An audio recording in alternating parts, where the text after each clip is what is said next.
ხოაკინ კორტესის ბათუმურმა კონცერტმა ანშლაგით ჩაიარა ბათუმის პიაცაზე შეკრებილებს ესპანელმა მეგავარსკვლავმა შთამბეჭდავი შოუ შესთავაზა ფლამენკოს მეფედ აღიარებულმა მეგავარსკვლავმა ახალი წარმოდგენა კალიანუ ბოშა მადრიდის, ნიუ-იორკისა და ბარსელონის შემდეგ ბათუმში ჩამოიტანა.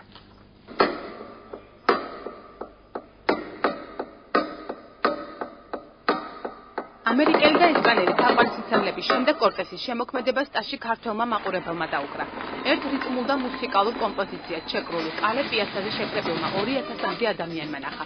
ესპანური ხელოვნების მოყვარულებს კორტესმა თავისი ბოლო ნამუშევარი შესთავაზა.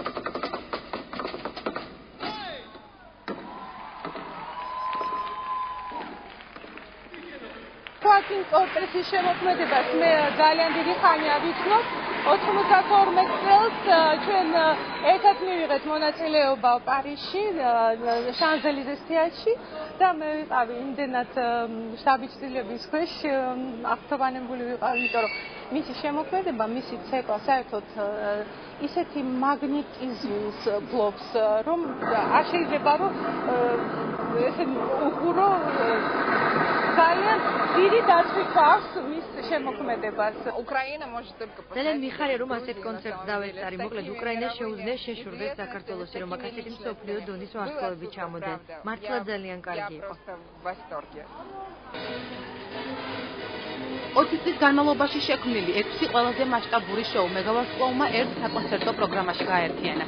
კალიანუ ბოშა ესპანელმა ხელოვანმა მსოფლიო ტურნესთვის დადგა. კორტესი თავისი შემოქმედებითი კარიერის რეტროსპექტივას ყველა კონტინენტზე წარადგენს. ძალიან ბევრი მაყურებელი მოვიდა, ძალიან დიდი ემოციებია დარბაზში. ტაში არ წყდება, როგორც ხედავდა, თვითონ ხოაკინ კორტესიც ძალიან მაქსიმალურად იხარჯება, ძალიან მოსწონს ეს ემოციები ხალხისგან და ვფიქრობ, რომ შედგა ნამდვილად. აღთვალებული ვარ, აი ესეთი ემოცია მოდიოდა და ისეთი კარგი იყო ეს ყველაფერი, რომ აი არ ვიცი, რა კომენტარი უნდა გავაკეთო, ვერ ვხვდები, იმიტომ რომ ბავშვების მე ძალიან გაყოფილები ვარ. კონცერტის დასკვნით ნაწილში კორტესი მაყურებლის წინაშე მთელი დასის თანხლებით წარსდგა. მოცეკვავეებისა და მუსიკოსების საფინალო ნომერს კორტესის შემოქმედების თაყვანისმცემლების განსაკუთრებული ემოცია მოყვა. კონცერტის დასასრულს ესპანელმა მოცეკვავემ სცენაზე 4 წლის ანა მარია აიყვანა. 2008 წელს მე ვიყავი ანა მარია ზერვაცის ორსული, როცა ვიმუშავე პირველ პროექტზე თბილისის ოპერისა და ბალეტის თეატრში და თვითონ თავად კორტესი ამბობს, რომ ბავშვთან ერთად გამოვიდა ეს პროექტი და სულ მაწნარებდა ესპანეთიდან 24 საათი მუშაობდა და ამიტომ ცოტა შეიწვინა და თვითონ მოითხოვა, რომ კონცერტის შემდეგ ანა მარია მიმიყვანა.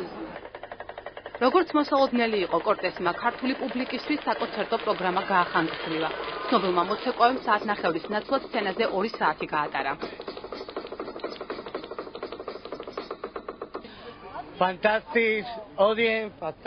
ფანტასტიკური აუდიტორია იყო. ჩემი შოუ არის პუბლიკისთვის. ყველაფერს ვაკეთებ თაყვანისმცემლებისთვის.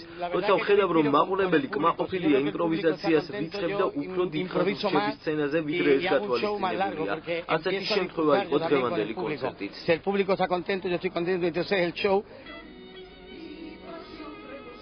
ფლამენკოს მეფე წოდებული ხოაკინ კორტესი საქართველოში ჩამოსვლას კვლავ გეგმავს. პირველი კონცერტი ესპანელმა ვარსკვლავმა დედაქალაქში ჩაატარა.